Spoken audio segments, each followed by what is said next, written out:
Hola, mi nombre es Iván y vivo en Panamá, en Chitré, una pequeña ciudad en el interior del país.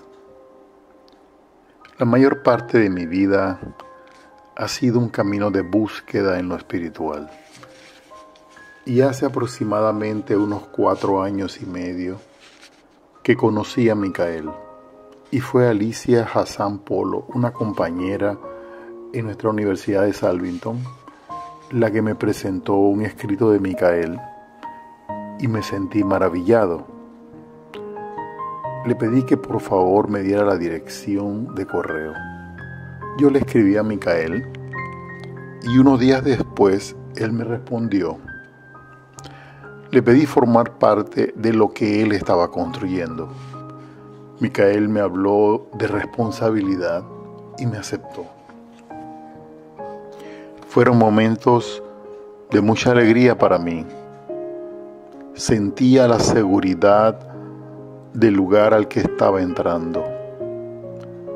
Me estaba comprometiendo con la verdad. Y desde ese momento eliminé de mi computadora todos los blogs que acostumbraba a leer a diario.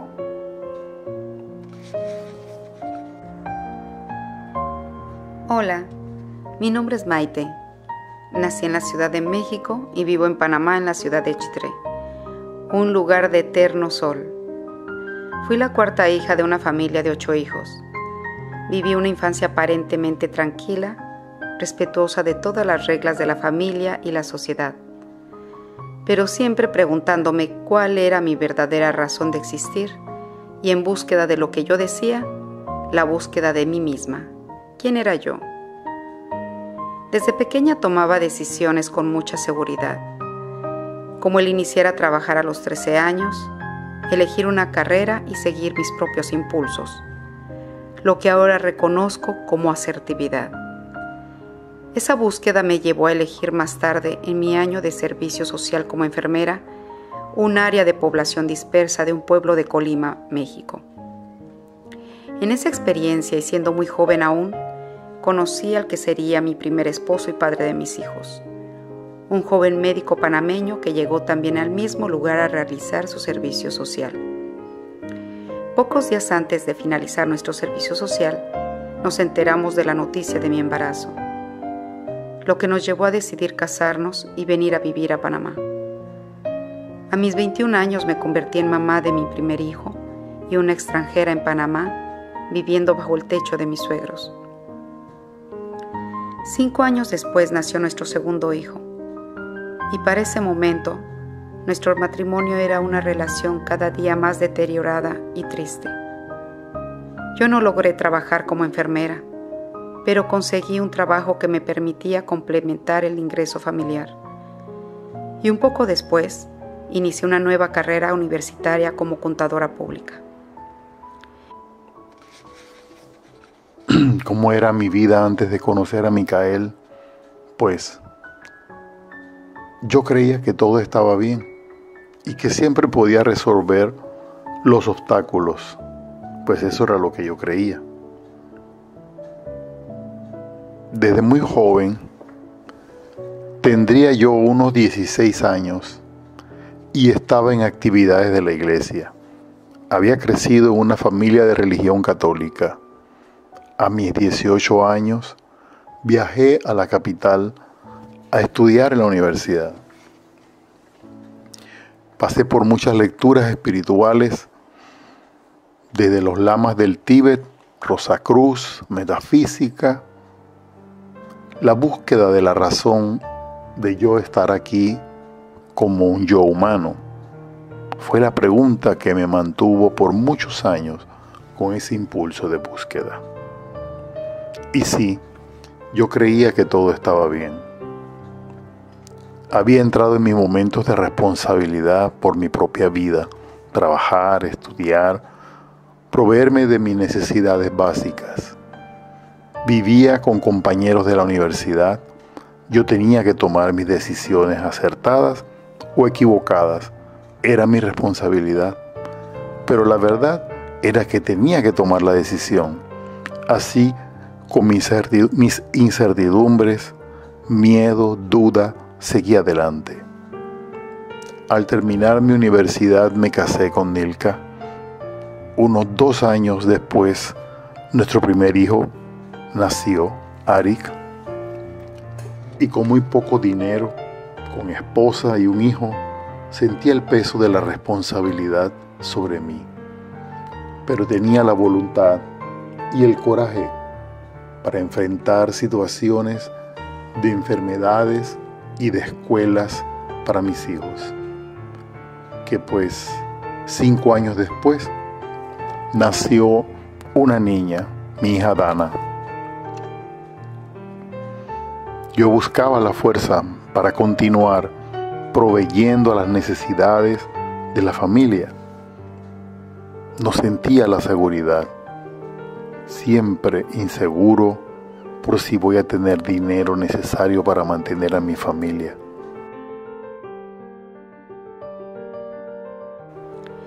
En el transcurso de mi matrimonio, se desarrolló en mí una depresión que se hizo crónica con los años. Tomar los antidepresivos se hizo normal en mi día a día para poder funcionar. Tan normal era tomarlos que el día que no los tomé porque no me di cuenta que se habían terminado, en un viaje por carretera en el que me acompañaban mis 2 hijos, tuvimos un accidente. Me quedé dormida manejando. Quedé inconsciente. Mi hijo menor con una fractura de gravedad en una de sus piernas y mi hijo mayor con fracturas de cráneo. Mi hijo mayor estuvo en coma por 15 días. No sabíamos si iba a sobrevivir. Mi hijo menor con un sujetador externo en su pierna y yo con múltiples golpes y fracturas de varias costillas y deshecha en mi interior. Yo rogaba a Dios que me dejara a mi hijo, que viviera. El dolor era profundo y la culpa estaba acabando con lo que quedaba de mí. Después de 2 cirugías de cráneo y cirugías reconstructivas, mi hijo despertó. A los pocos días estábamos regresando a casa con mi hijo mayor acostado en un colchón. No caminaba, no hablaba, y mi hijo menor con muletas. El proceso de rehabilitación de mis 2 hijos fue muy doloroso, y los comentarios y miradas que me culpaban en el entorno hacían más difícil mi equilibrio. Recordaba a mis 2 hijos antes del accidente, unos chicos llenos de energía, el mayor entrando en su etapa de adolescencia y el pequeño saliendo de un trastorno de rasgos autistas. Al año del accidente y mis hijos aún convalecientes, mi esposo decidió irse de casa. No logró perdonarme por lo que sucedió a nuestros hijos. Lo peor es que yo misma no podía perdonarme. Ver a mis 2 hijos era recordar mi culpa cada día. Después de muchas citas médicas, terapias de rehabilitación a mis hijos, psicólogos y psiquiatras adicional al divorcio, yo me sentí en el fondo. Todo se empezó a reflejar en un problema de audición que me afectó en mayor medida mi oído izquierdo. Mis hijos creciendo y cada vez más independientes, tomando sus propias decisiones, se fueron de mi lado.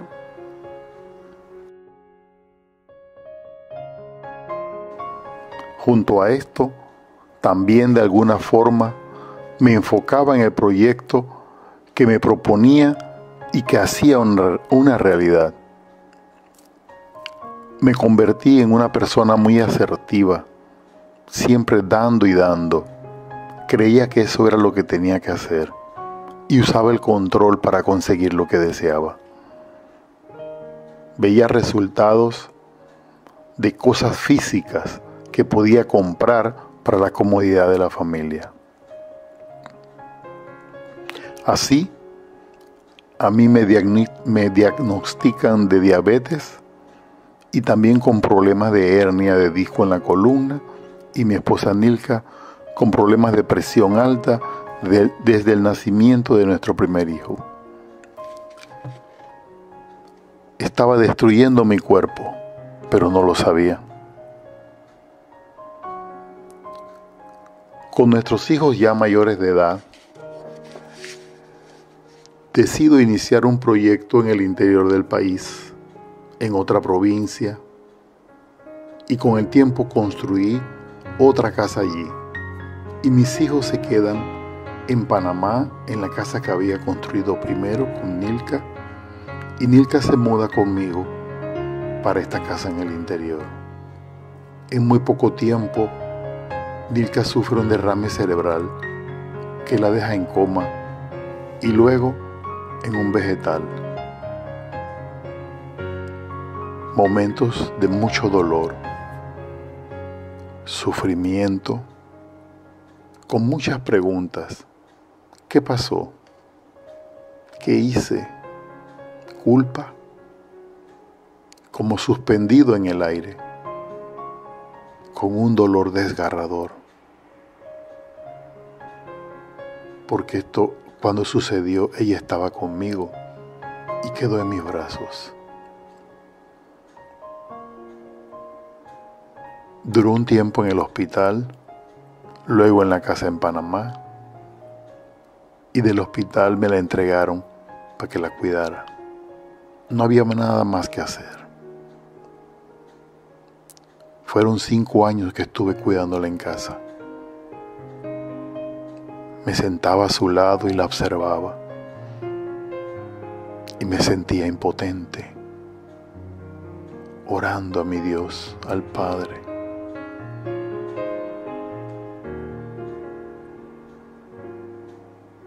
Mucho dolor, mucho llanto. Lloraba cuando estaba siempre allí, en el cuarto, cuando estaba cocinando.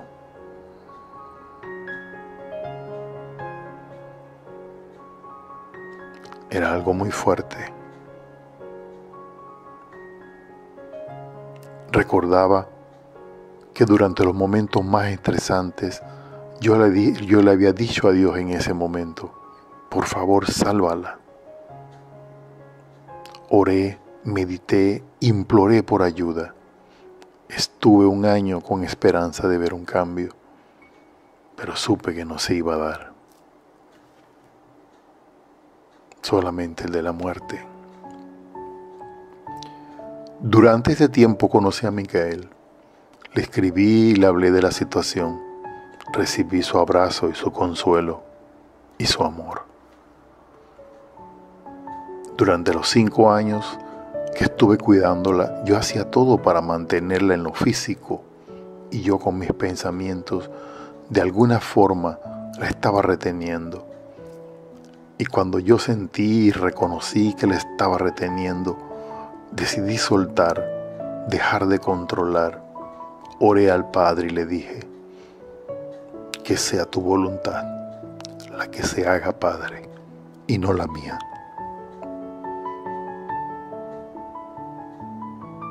En los próximos 3 días ella murió.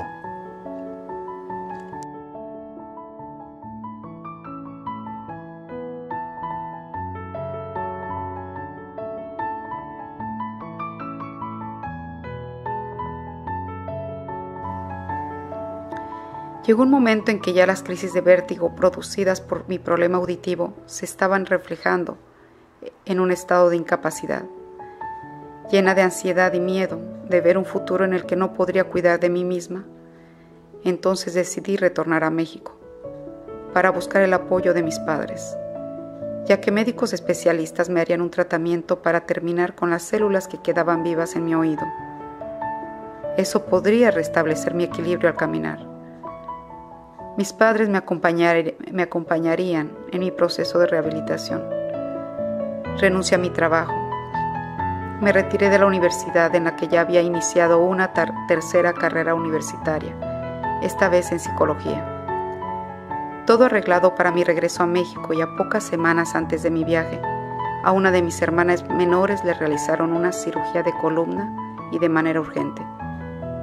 Tuve que suspender el viaje, pues mis padres la apoyarían a ella con el cuidado de sus 2 hijos y la rehabilitación después de su cirugía, ya que ella también estaba divorciada recientemente.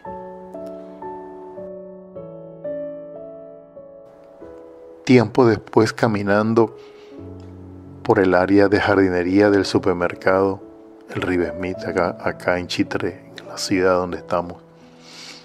Vi a una chica muy hermosa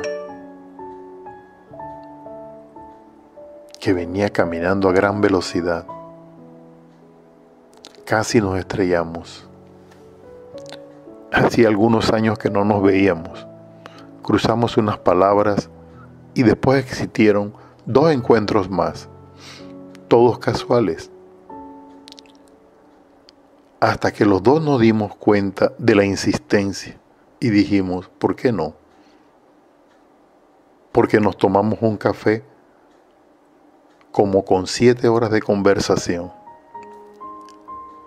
Fue hermoso, hablamos de todo, pero la mayor parte de la conversación fue de las enseñanzas de Micael. Fue algo maravilloso. Maite, mi esposa, mi amada, gracias por estar aquí. Y lo más hermoso, entró a estudiar en Salvington con Micael.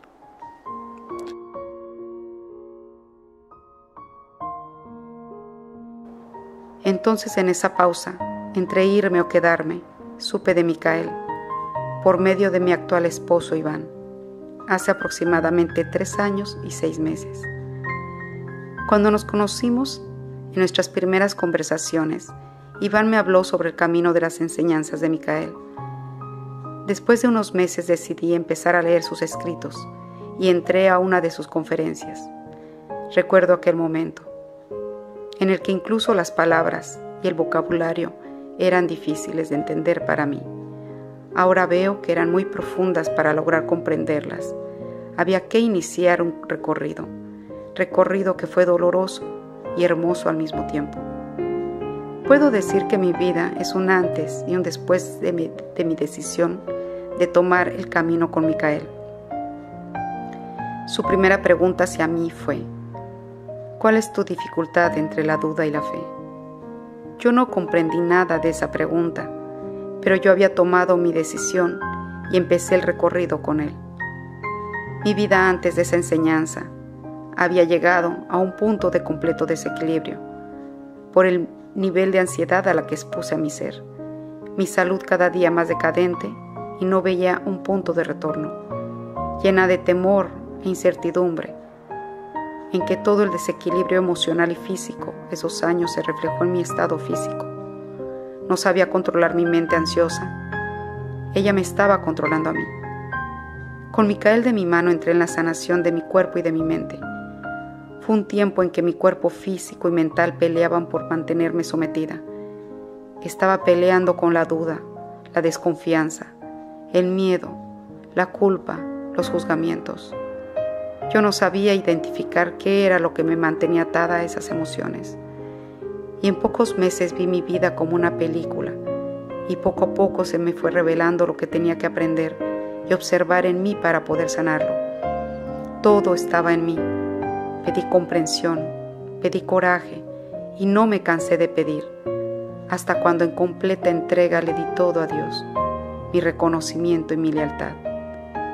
Entonces empecé a surgir como si fuera otra persona, llena de seguridad, de equilibrio, de paz y de misericordia conmigo misma y con mi entorno.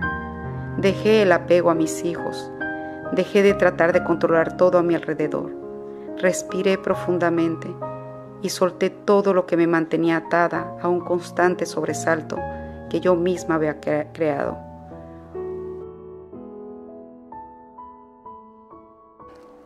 Nuestra vida diaria es la vida de diálogo, intercambio, compartir. Nuestro tema son las enseñanzas de Micael, porque son la verdadera vida, que es una, es Dios. Ahora en la Universidad de Salvington he aprendido en el sentido más profundo de la palabra, que es la verdad, la confianza, la fe, la voluntad, la lealtad, la responsabilidad, el amor. Indagar en mí qué son errores y muchas cosas más. He aprendido a observarme a mí mismo, mis pensamientos y sentimientos y lo que hago. Puedo verme a mí mismo pensando en algo sobre otra persona y me pregunto, ¿lo estoy juzgando? Y me respondo, sí, Iván, lo estás juzgando. Algo que antes me parecía normal. Por ejemplo, un sentimiento de ira con otra persona que a veces se siente en el estómago. ¿Cuánto daño nos hacemos? Y cuando avanzo en las enseñanzas de Micael y profundizo, es donde puedo reconocer la vida de Dios en mí y que también vive en todos y en esa otra persona con quien ha venido ese sentimiento de ira. Entonces, ¿dónde está la ira? No tiene sentido, no es real. Hoy entiendo lo que significa la palabra amor, la palabra felicidad, la plenitud.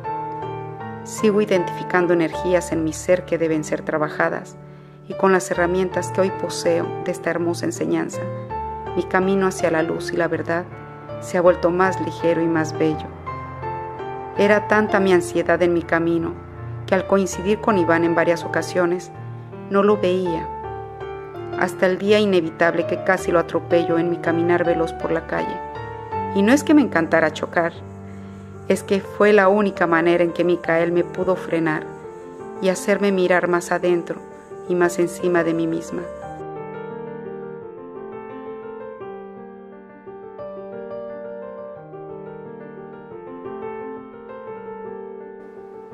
Micael me ha enseñado a adorar a Dios mi Padre, algo que nunca hice antes de conocer a Micael. Me amo y amo la vida de Dios en mí. Gracias.